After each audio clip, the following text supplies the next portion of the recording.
Baik, Assalamualaikum warahmatullahi wabarakatuh. Alhamdulillahi wa syukurillah. Segala puji hanya bagi Allah ya.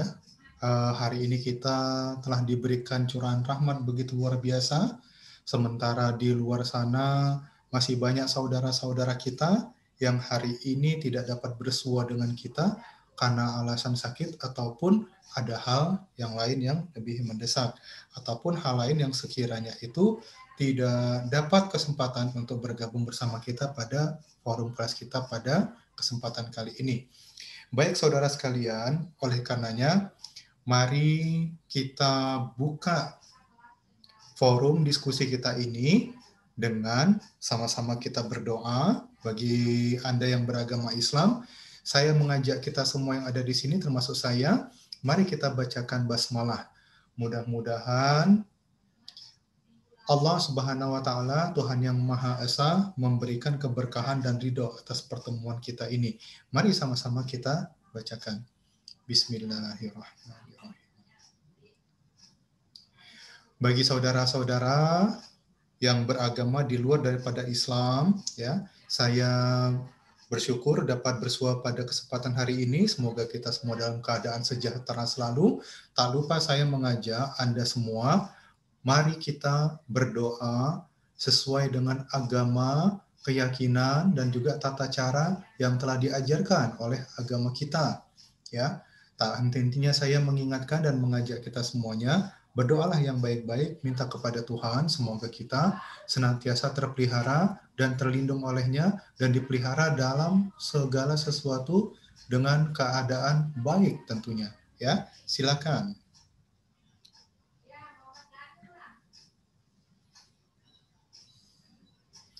Amin.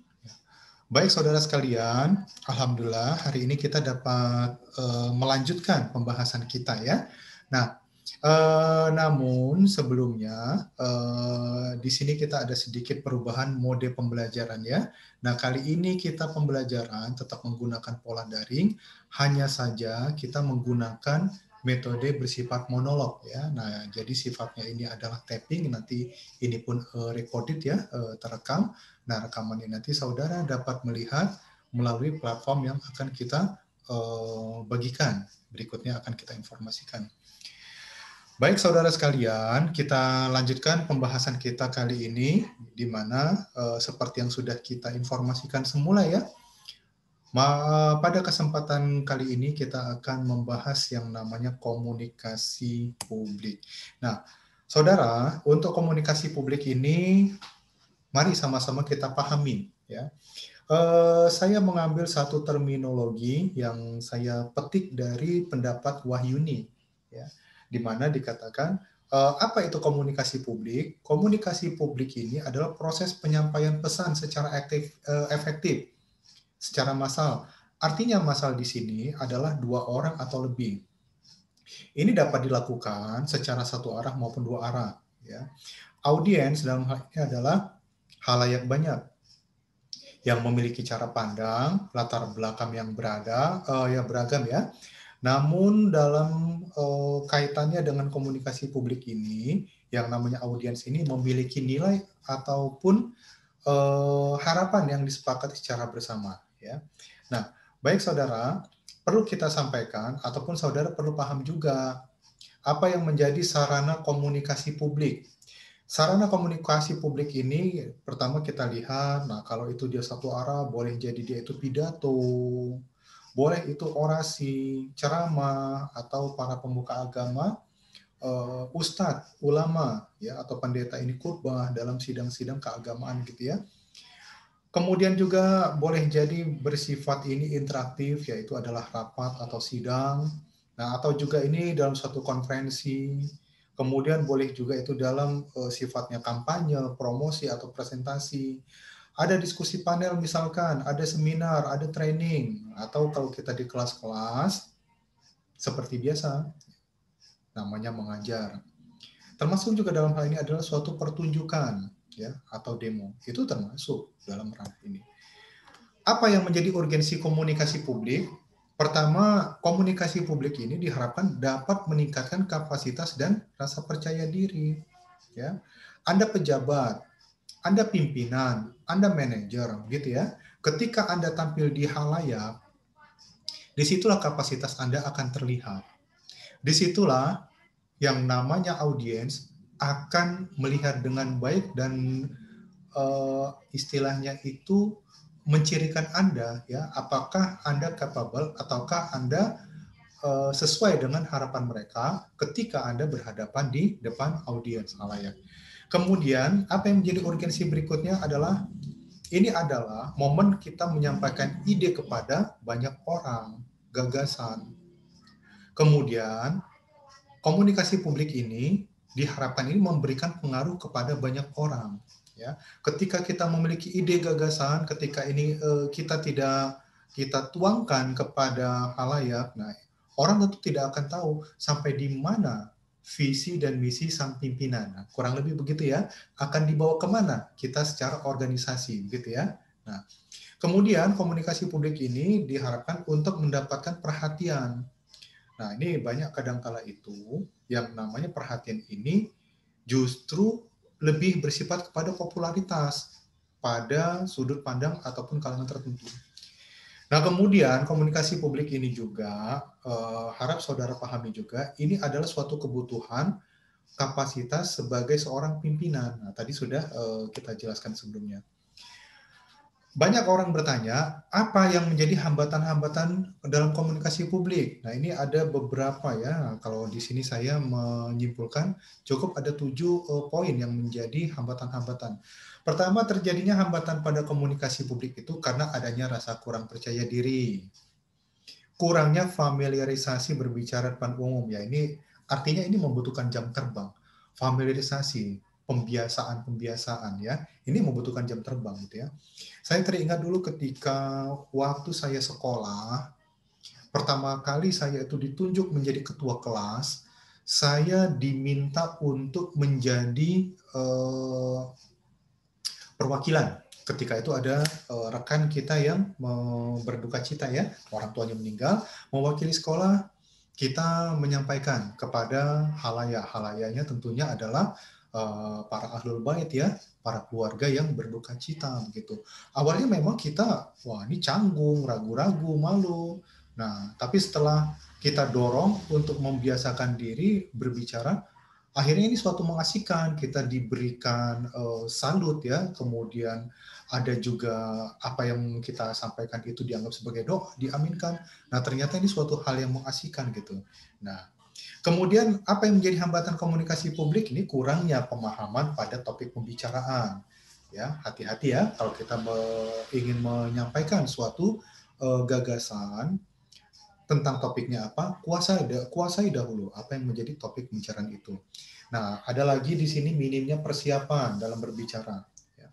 Kemudian kadang juga akibat rasa stres ya ataupun ketakutan ataupun nervous, nah ini akan menyebabkan kondisi fisik kita kurang fit, kurang sehat.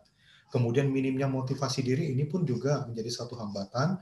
Kemudian setiap orang ini pada dasarnya memiliki suatu bakat. Nah, kegagalan kita memanfaatkan bakat inilah yang pada akhirnya menjadi hambatan ketika kita berkomunikasi di depan publik. Ada beberapa metode persiapan jangka panjang dalam komunikasi publik. Pertama harus kita lihat di sini apa tuh ya. Pastikan kondisi tubuh kita dalam keadaan fit dan segar. Nah, ini penting ya. Jangan sampai terjadi ketika kita bicara di depan umum lebih banyak batuknya atau lebih banyak kita menggosok-gosokkan kepalanya atau sedikit memijit kepala. Kenapa? Kepala kita sakit. Nah, ini kurang elok ya ketika hal ini terjadi di depan umum. Kemudian, nah tadi sebelumnya sudah kita paparkan juga perlu memperbanyak pengetahuan. Ini wajib. Kemudian kita perlu melatih diri dalam setiap kesempatan. Nah, ini yang lebih penting lagi, ya. Di sini saya cuma mau membagikan atau share kepada Anda sekalian ya, persiapan pribadi yang sehat itu seperti apa. Pertama, biasakanlah berpikir atau kita berperasaan secara positif. Apapun yang terjadi dan apapun yang kita alami nanti, jangan terlalu jauh kita berpikir. Berpikirlah positif, berperasaanlah positif, gitu ya. Nah, kenapa? Berpikir positif dan berperasaan positif, saya punya keyakinan jika dua ini dapat kita pegang, ya, insya Allah kita tidak ada hambatan dan apapun yang menjadi gangguan-gangguan komunikasi kita pada saat berbicara, ini dapat kita atasi dengan baik. Nah, kemudian ini perkara mental, ini juga baik ya. Ini perlu kita jaga stabilitasnya. Jangan sampai terjadi kondisi ketika kita naik ke podium, kita bicara, atau kita di depan halayak banyak begitu ya, apalagi kalau dengan pola komunikasinya itu seolah-olah kita kayak dikepung kanan, kiri, muka, belakang, banyak sekali orang memperhatikan kita. Kita salah tingkah gitu ya. Nah, ini sangat-sangat tidak elegan begini. Nah, kemudian wawasan, nah ini penting.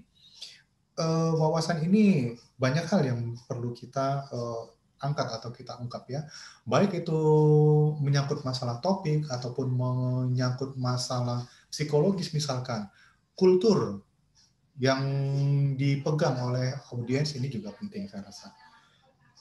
Nah, kemudian menjaga kondisi fisik yang prima, nah ini ada baiknya.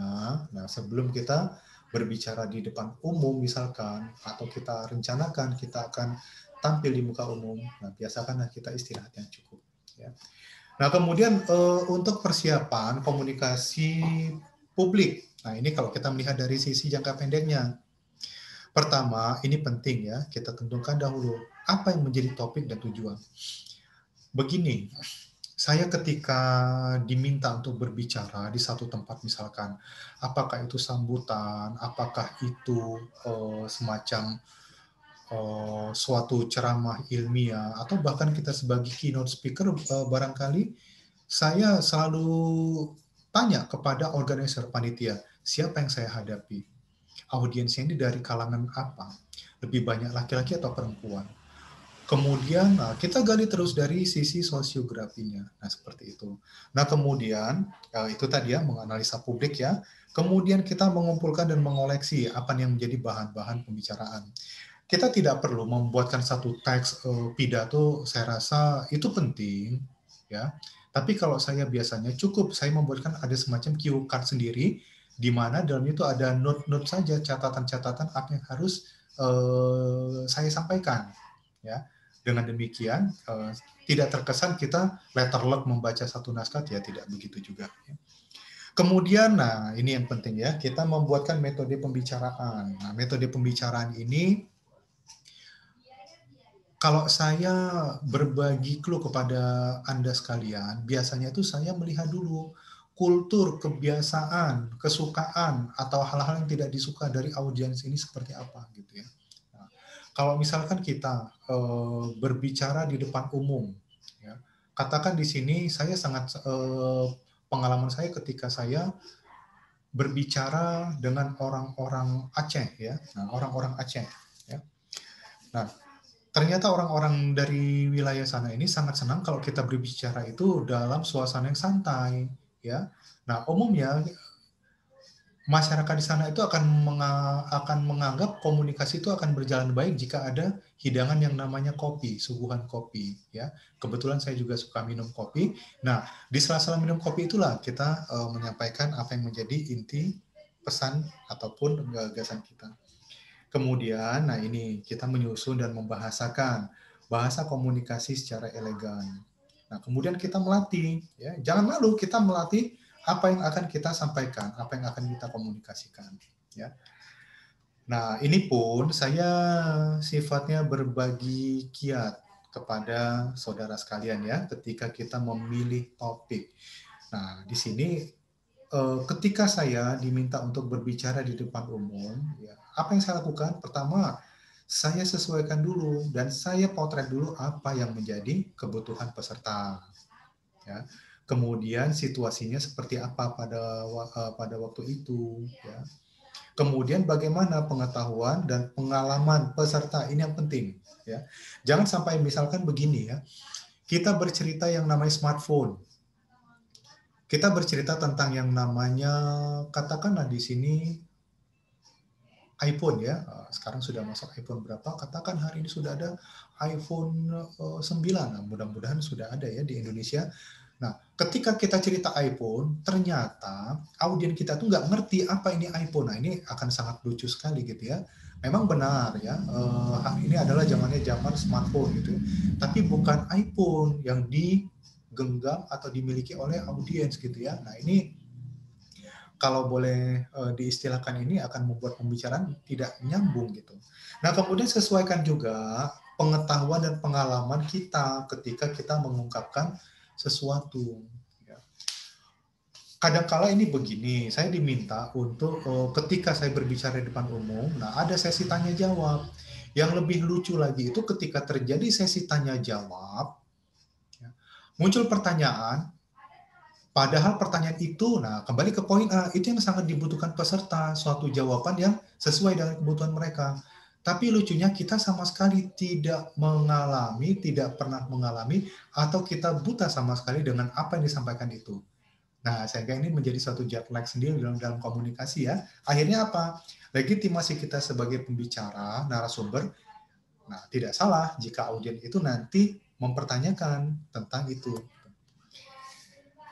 Ketika kita membahasakan bahan komunikasi, saya di sini kembali menyajikan ini sifatnya tips ya dari saya. Cobalah kita upayakan bahasa itu yang sesuai dengan tujuan penyajian. Kalau kita berbicara tentang masalah COVID sekarang, jangan melebar kemana-mana. Ceritakan tentang COVID. Ya. Apa itu COVID? Bagaimana itu bisa terjadi dan bagaimana menghindarinya? Ya itu saja gitu ya. Nah, boleh mungkin disandingkan dengan pembahasan penyakit-penyakit yang lain. Ya tentunya yang tidak jauh-jauh itu juga ya misalkan flu burung, influenza misalkan ya atau penyakit-penyakit yang lain ya yang flu babi dan seperti itu. Kemudian di sini gunakanlah bahasa. Nah, kita di sini orang Indonesia gunakan bahasa Indonesia sesuai dengan kaidah ejaan yang disempurnakan. Kita ketahui dulu, jika kita berbicara itu suasananya suasana formal, gunakanlah bahasa yang formal. Jangan dalam suasana formal, tapi kita dominan menggunakan bahasa lokal. Ini sangat kurang elegan seperti itu. Kemudian kita sampaikan dengan pemaparan yang sifatnya logis dan argumentatif. Kemudian sampaikanlah bahasa-bahasa yang sekiranya itu audiens kita juga paham, gitu ya. Nah, jangan sungkan jika kita untuk memecahkan kebuntuan, kita selipkan dengan suatu ilustrasi atau bahkan dengan hal-hal yang bersifat joke ya, humor. Nah, banyak orang yang ketika dia memulai atau ini adalah first experience ya, di pengalaman pertama kali ketika yang bersangkutan itu bicara di depan umum. Ya. Tadi sudah kita bahas apa-apa yang menjadi hambatan. Saya cuma mau menekankan ini pentingnya kita melatih diri, nah terutama bagi kita yang kurang familiar ya, kurang terbiasa gitu ya. Jangan malu untuk melatih. Ada 4 kiat untuk melatih. Pertama yang saya tawarkan adalah mirroring. Artinya apa? Kita latihan berbicara itu di depan cermin. Anggaplah bayangan kita di cermin itu adalah audiens kita yang melihat, gitu ya. Nah, enaknya apa kalau kita latihan dengan cermin? Salah, ya nggak ada yang lihat. Ya namanya juga pura-pura di depan cermin gitu kan. Kita ulang lagi sampai kita temukan titik nyaman kita berbicara, mantapnya seperti apa. Kemudian yang kedua adalah private. Jangan malu kita misalkan begini. Besok itu kita akan bicara di hadapan orang ya, di kelurahan atau di kecamatan atau di majelis taklim misalkan. Ini adalah pertama sekali pengalaman kita bicara di hadapan orang banyak. Jangan malu kita latihan. Nah, dalam hal ini adalah private ya. Libatkan orang-orang terdekat kita yang dapat kita percaya. Istri kita, suami kita, anak kita, adik, kakak, atau siapalah begitu ya. Artinya kalaupun ada hal-hal yang sifatnya itu kurang tepat ataupun kurang elegan, kita berharap mereka-mereka ini bisa menjadi kontrol, bisa memberikan masukan. Oh ini bahasa seperti ini kurang tepat, gantikan seperti ini. Nanti kalau bicara gayanya coba begini, mimik bahasanya begini, gesturnya begini. Nah begitu ya. Nah Saya ingat dulu waktu saya masih sekolah, sekolah dasar ya waktu itu ada semacam lomba deklamasi puisi. Saya mewakili sekolah gitu ya. Nah, saya akan diadu dengan perwakilan-perwakilan di sekolah lain dari tingkat kecamatan. Ya, namanya juga anak seusia sekolah dasar pasti nervous untuk seperti ini. Malamnya saya latihan sama ibu saya, begitu ya. Saya latihan gitu ya. Nah, jadi biarkan ibu saya melihat seperti apa. Nah, setelah itu ya ibu saya membenarkan, masih membenarkan itu ngasih koreksi. Nanti begini ngomongnya, gayanya begini, gerakan tangannya begini, anggukan kepalanya begini, raut wajahnya begini. Nah, atau boleh jadi juga kita dengan recording, kita melatih dengan merekam.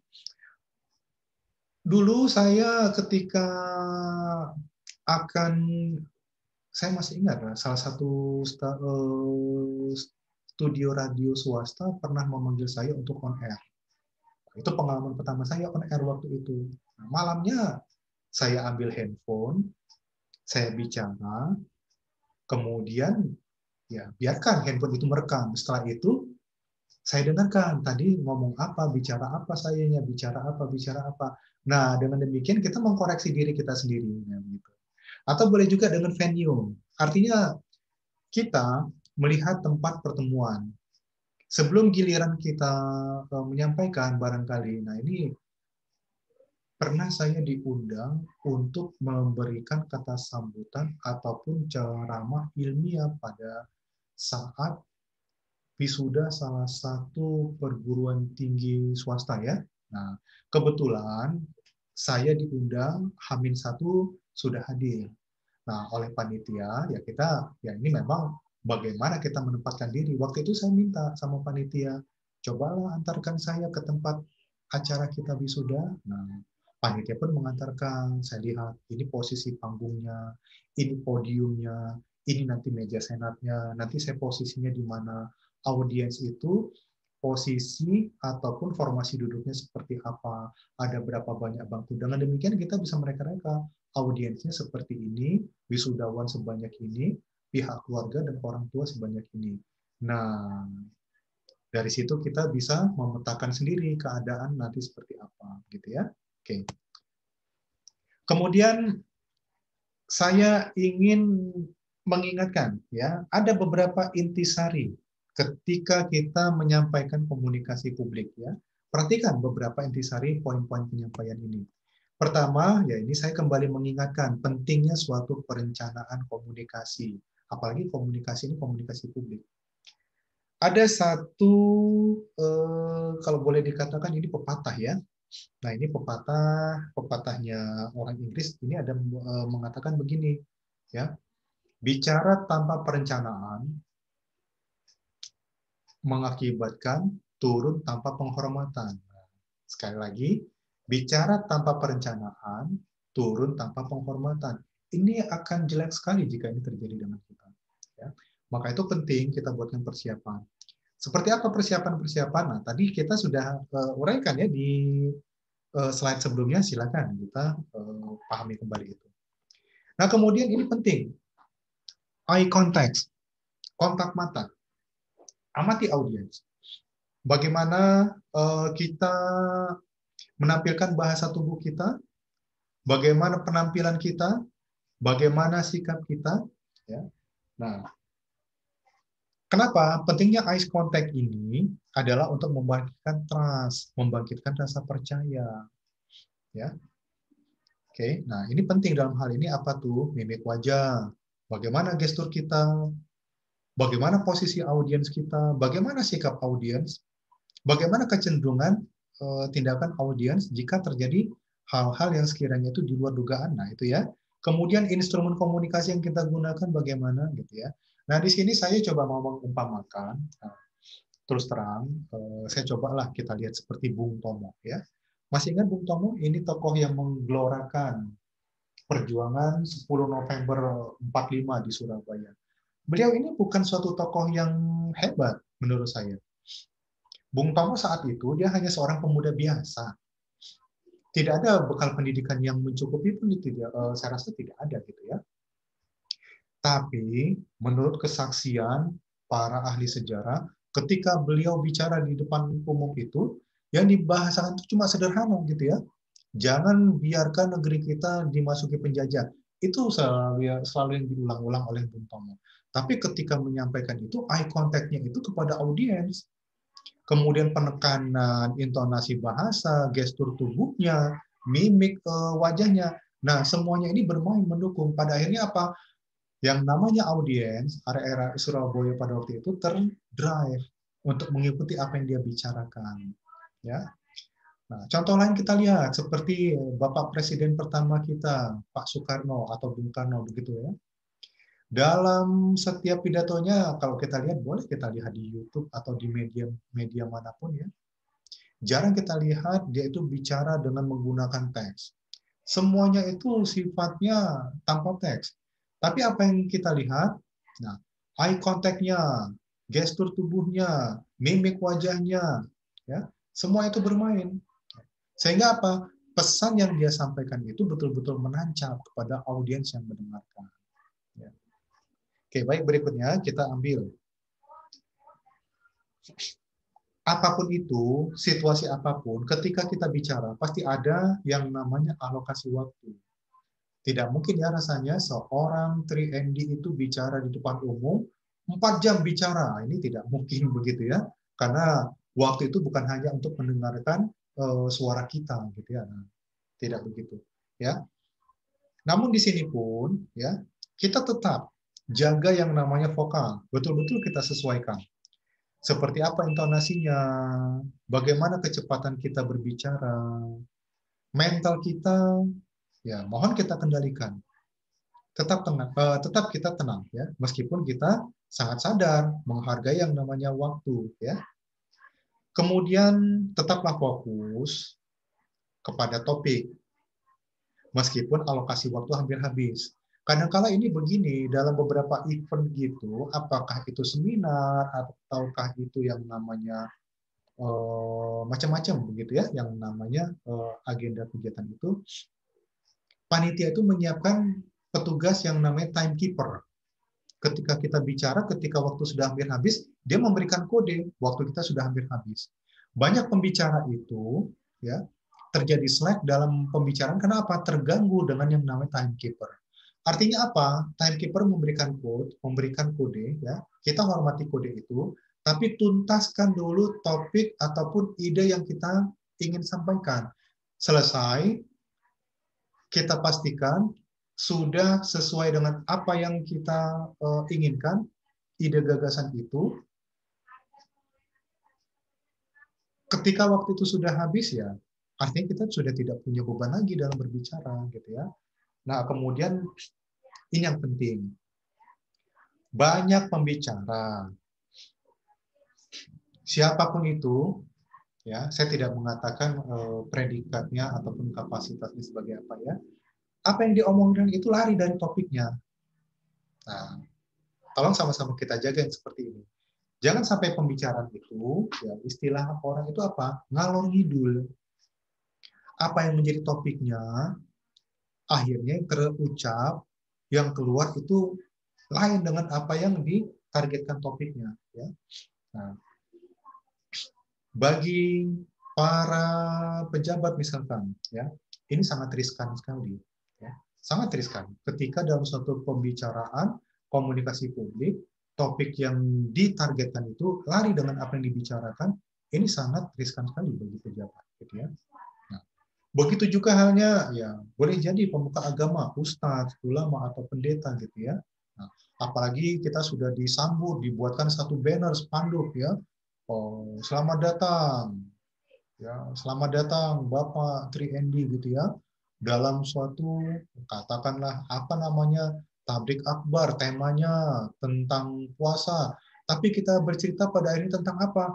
Tentang yang namanya hukum fikih zakat. Nah ini nggak nyambung. Nah ini sangat tidak enak sekali jika yang namanya audiens itu peka menangkap apa yang menjadi isi pembicaraan. Oke. Berikutnya, saudara-saudara sekalian, ini yang terjadi pada saat ini. Kita komunikasi itu dominan hari ini sudah masuk ke ranah digital. Dengan adanya pandemi COVID sekarang ini, ya ini makin menjadi satu katalisator ya. Artinya apa? Ruang bicara kita secara terbuka, secara umum, secara langsung makin lama makin habis tertutup ya. Kita sudah masuk ke area digital. Sebelumnya saya cuma mau mengingatkan kita semua ya, agar kita pahamilah dahulu apa itu publik. Publik itu, nah ini dalam satu pengertian yang saya angkat dari Jevkin ya, Jevkin maksudnya ya. Jadi publik itu orang-orang yang berkelompok melakukan komunikasi pada satu pihak, baik secara internal ataupun eksternal. Apa itu ruang publik? Nah, jadi ruang publik itu suatu realitas kehidupan sosial di mana terdapat suatu proses pertukaran informasi mengenai apa? Mengenai berbagai pandangan berkenaan dengan pokok ataupun topik persoalan ya yang menjadi perbincangan umum ya, pembicaraan umum gitu ya. Sehingga ini berpotensi melahirkan pendapat umum atau yang namanya opini. Dalam komunikasi publik terutama di era digital ini ya, etika itu masih memegang peranan. Kenapa etika komunikasi itu masih dianggap penting?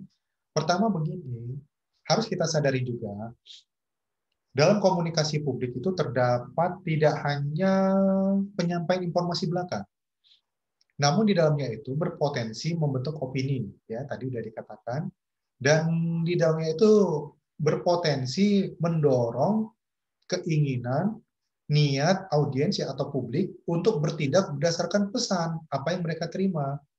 Bahkan ini berpotensi untuk mendorong atau mengarah terjadinya tindakan oleh publik, ya. Hati-hati ya. Hati-hati. Masih ingat yang kasusnya di Bogor, seorang wanita masuk masjid membawa-bawa anjing gitu kan? Nah, mungkin kalau dikatakan ini bukan komunikasi publik, tetapi ketika dialog komunikasi itu, adegan itu sudah masuk yang namanya media digital, apalagi viral, ini sudah menjadi area publik, sudah masuk ruang publik. Ya. Apa yang terjadi? Ya, ini menjadi gejolak, begitu ya. Walaupun pada akhirnya setelah diadakan pemeriksaan oleh kepolisian, diadakan pemeriksaan secara kejiwaan, ini diindikasikan ini orang tidak waras. Tapi publik ini sudah terlanjur mengambil sikap. Bahkan jika ini tidak ada pihak yang melerai, ini siap untuk menjadi satu tindakan. Nah ini, ya, ini tolong kita pahami seperti itu. Yang kedua, yang harus kita pahami juga, ini apa? Terjadinya transformasi ruang publik. Tadi sudah saya katakan di slide sebelumnya ya. Saat ini ruang publik telah bertransformasi menjadi ruang digital. Pandemi COVID ini yang menjadi katalisatornya. Kemudian maraknya pilihan media, platform, dan beragamnya bentuk dan jalur komunikasi yang berkembang. Ini yang terjadi hari ini. Bentuk dan pola komunikasi ini dapat berkembang menjadi banyak varian. Ya, banyak varian. Ya. Sehingga ini berpotensi menggeser inti daripada ide atau gagasan yang dibentuk oleh komunikator. Saudara, mari sama-sama kita lihat. Ada beberapa konsep dalam komunikasi digital. Pertama, kita harus tahu dulu, apa itu dunia maya. Jadi dunia maya ini, sebenarnya ini adalah dunia buatan yang sifatnya abstrak. Di mana komputer itu menjadi jendela. Untuk apa? Untuk menghubungkan kita kepada yang namanya dunia abstrak itu, yang kita sebutlah namanya internet. Nah, kemudian ada juga yang namanya realitas maya atau virtual reality ya. Ini artinya hal-hal yang mendorong user atau netizen di sini untuk melakukan, merasakan, dan mengalami hal yang sama dengan pihak lain atau netizen lain gitu ya. Nah, misalkan di sini kita melihat ada satu testimoni menggunakan suatu sediaan produk, namanya itu katakanlah vitamin, itu kan. Nah, itu yang disampaikan oleh pihak lain melalui sarana yang kebetulan itu menjadi subsite ataupun menjadi tampilan yang bersifat ikonik gitu ya. Kemudian kita tertarik, ingin merasakan juga. Nah, seperti itu. Kemudian ada lagi namanya komunitas maya. Ini komunitas yang muncul di dunia maya sebagai wujud dari kebutuhan interaksi sesama bagi netizen yang memiliki kesamaan. Hari ini kita dapat melihat begini ya. Coba kita lihat. Kita pasti punya lah namanya akun namanya WhatsApp. Kemudian tambah lagi ada Telegram. Nah, ayo coba kita lihat. Dalam smartphone itu, dalam akun WhatsApp kita, ada berapa grup WhatsApp yang kita ikuti ya? Kalau saya ini sudah tidak terhitung lagi, banyak sekali grup-grup. Nah, artinya apa? Satu sisi ada grup yang mengatasnamakan alumni misalkan. Nah, itulah kesamaan kita. Sama-sama alumni SMA Negeri 1 Jakarta misalkan, begitu ya.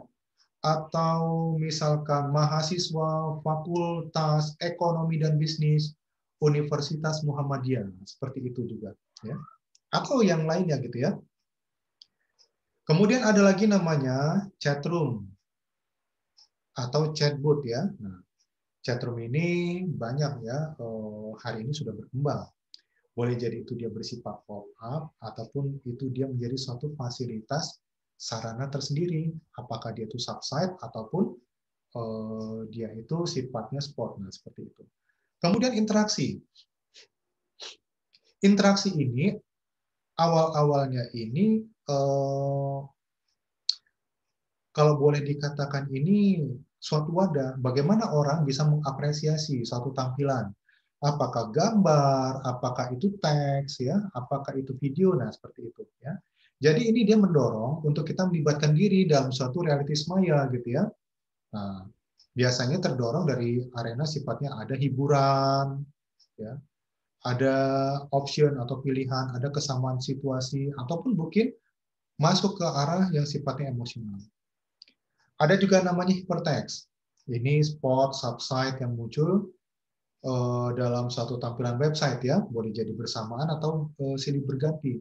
Nah, hypertext ini nanti yang dapat diakses oleh netizen untuk berpindah. Nah, misalkan hari ini kita buka, katakan Google, kemudian muncul setelah kita searching ya, muncul suatu hal tampil. Kemudian dari website itu muncul ada satu spot atau ada satu subsite yang ditawarkan. Kita masuk ke sana. Atau juga konsep komunikasi digital itu dengan cara multimedia. Artinya apa? Perpaduan gambar, video, teks gitu ya.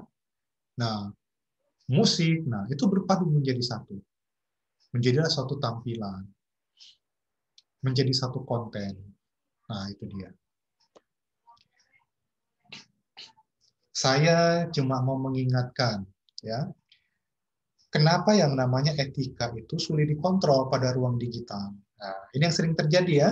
Nah, harus kita sadari, terjadi konvergensi media digital ya. Artinya apa? Ini sangat memungkinkan terjadi diversifikasi teknologi dalam satu arah akses. Ya. Nah, ini kalau kita lihat, nah ini seperti ini misalkan saya punya smartphone, ada handphone. Saya buka WhatsApp, kemudian kita minimize, buka lagi Telegram, kita minimize, buka lagi aplikasi, kita minimize, buka email, kita minimize, buka video, kita buka entertain, nah, seperti itu. Ya. Artinya apa? Nah, ini ketika terjadi satu interaksi, dengan asiknya kita berpindah-pindah seperti itu, akan memperhambat yang namanya interaksi yang terjadi secara digital itu ya. Kemudian perkembangan namanya teknologi informatik komputer. Nah, ini yang disinyalir terdapat banyak ya. Ketidaksinkronan antara brainware, software dan hardware gitu ya. Nah, kenapa? Saya ambil contoh begini ya. Yang namanya Steve Jobs itu pernah mengatakan begini ya. Jangan berikan handphone kepada anak di bawah usia 12 tahun. Artinya apa? Secara psikologi dapat kita lihat anak seperti itu belum mampu mengontrol emosionalnya ketika dihadapkan suatu tampilan. Apakah itu teks, apakah itu video. Nah, seperti itu ya. Nah, kita lihat misalkan, nah ini nggak main-main ya. Dari yang namanya Royal Family, wah ini keluarga kerajaan Inggris. Di mana yang namanya kita kita mungkin pernah tahu itu namanya Pangeran Harry. Pangeran Harry ini anaknya Pangeran Charles ya, yang menjadi putra mahkota. Pangeran Charles itu putra mahkotanya kerajaan Inggris hari ini. Nah, putranya Pangeran Harry ini justru melarang atau menjauhkan handphone dari anaknya yang sudah mulai beranjak ya dari anak-anak menuju ke remaja. Justru dijauhkan gitu ya. Kenapa? Ya, mungkin searah dengan pemikiran Steve Jobs tadi. Nah, kemudian adanya hidden identity. Ini yang menyebabkan pengguna internet itu dengan mudahnya dia sembunyi di balik identitas. Misalkan namanya Agus. Nah, ketika dia register untuk akun Facebook, namanya Codet. Nah, seperti itu kan. Nah, atau banyak lain. Sehingga terjadi yang namanya misinteraksi ataupun namanya misleading daripada suatu komunikasi itu. Ini kadang-kala menjadi suatu gesekan-gesekan atau menjadi suatu hal yang bersifat terjadi singgungan secara sentimental gitu ya. Nah, sehingga tidak satu sama lain saling tidak mengetahui gitu ya. Hari ini dapat kita lihat, mohon maaf kita lihat hari ini masih terjadi saling serbu, saling serang, ya, saling berkoar istilahnya begitu. Satu sisi dari kubunya kampret, mohon maaf ya, satu sisi dari kubunya cebong gitu ya. Hari ini pun masih terjadi ya. Siapa yang dimaksud kampret, siapa yang dimaksud cebong ya, we don't know gitu ya, kita tidak tahu. Oke, baik berikutnya. Ini yang menjadi isu etika dalam komunikasi digital, saudara. Pertama masalah privasi, ya. Nah, privasi ini ya memang secara alamiah yang namanya media digital itu sudah mengklasterisasikan namanya privasi. Ada namanya privasi lokasi, ya. Privasi lokasi ini kita lihat misalkan, nah, ini biasanya muncul opsi ya, muncul opsi dari Facebook misalkan kita mau itu mencari yang namanya teman ataupun siapa user lain itu di wilayah kota Jakarta Barat saja misalkan.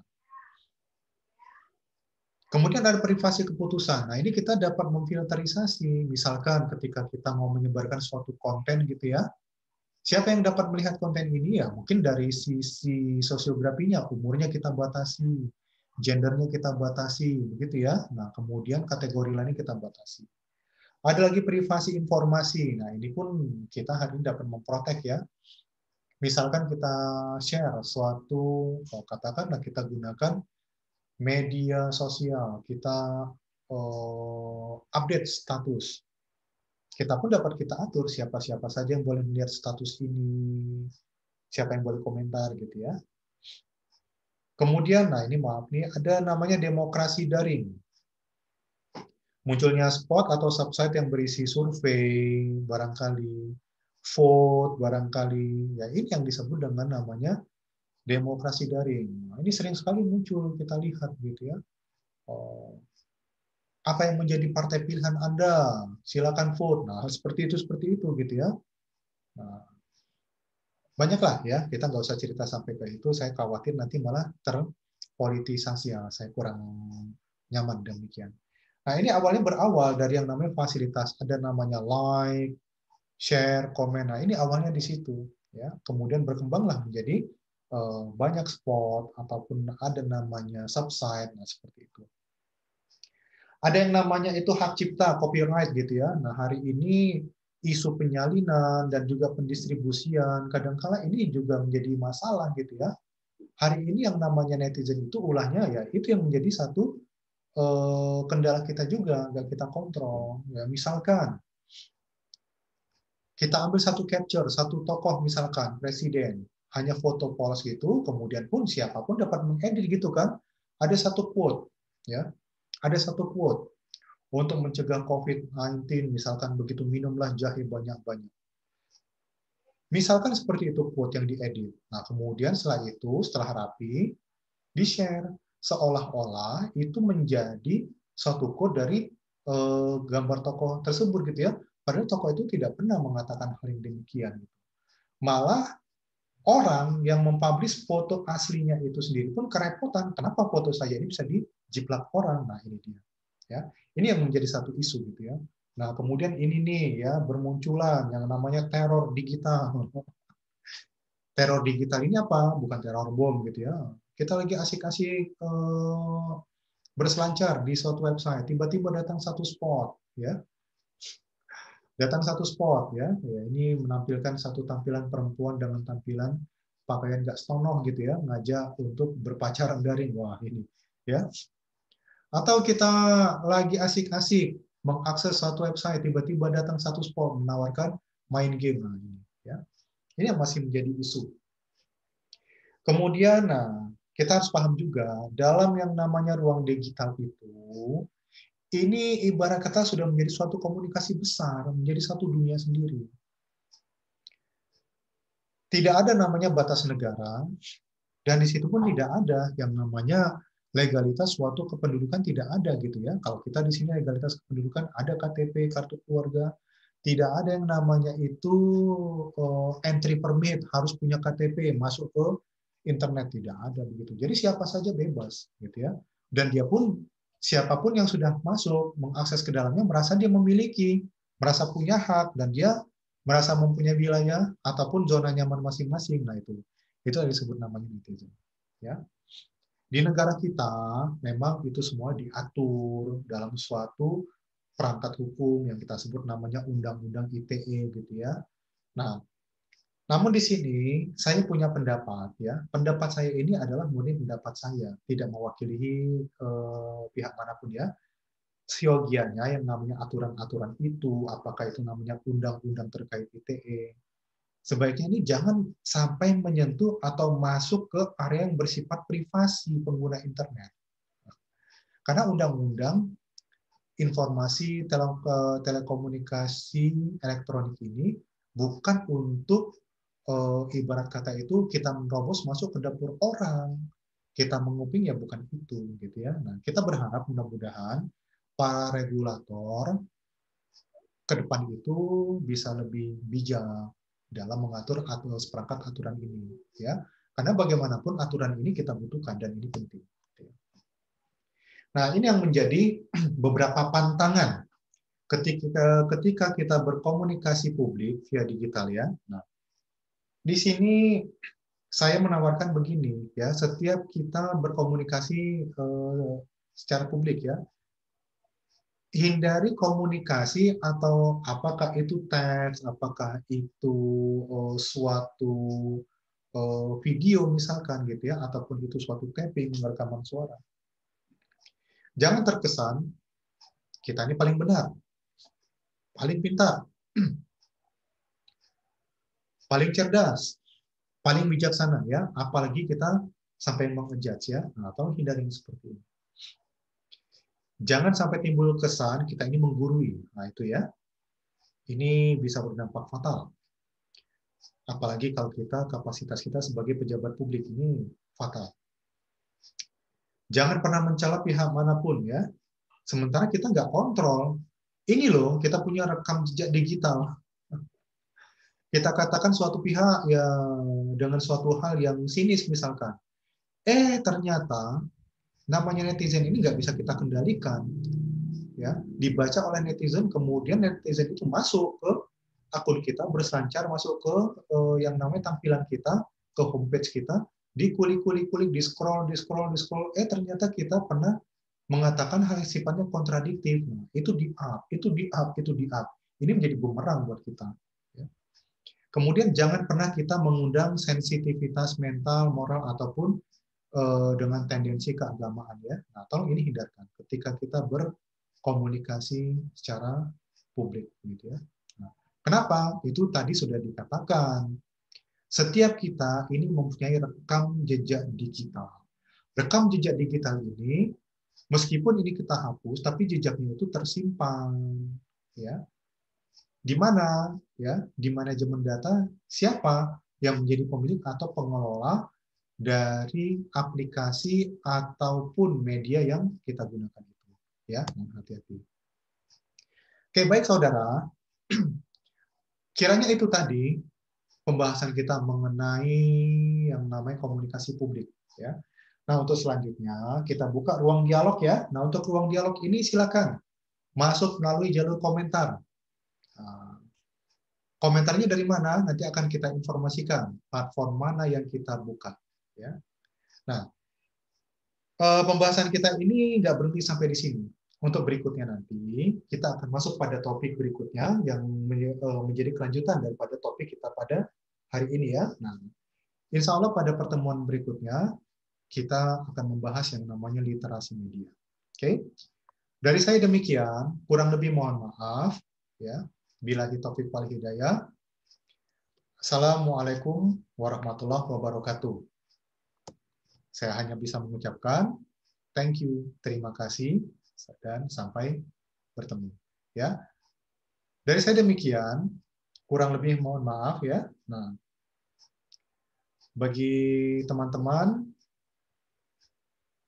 nanti silahkan ya berinteraksi melalui jalur atau jika ada yang ditanyakan mengenai materi ini yang sifatnya mungkin boleh masuk melalui jalur WhatsApp. Oke?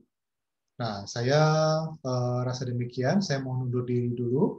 Tetap semangat, tetap jaga protokol kesehatan, jangan lupa berdoa, cukup istirahat, mudah-mudahan kita semua selamat selama masa pandemi yang mulai meningkat lagi kasusnya.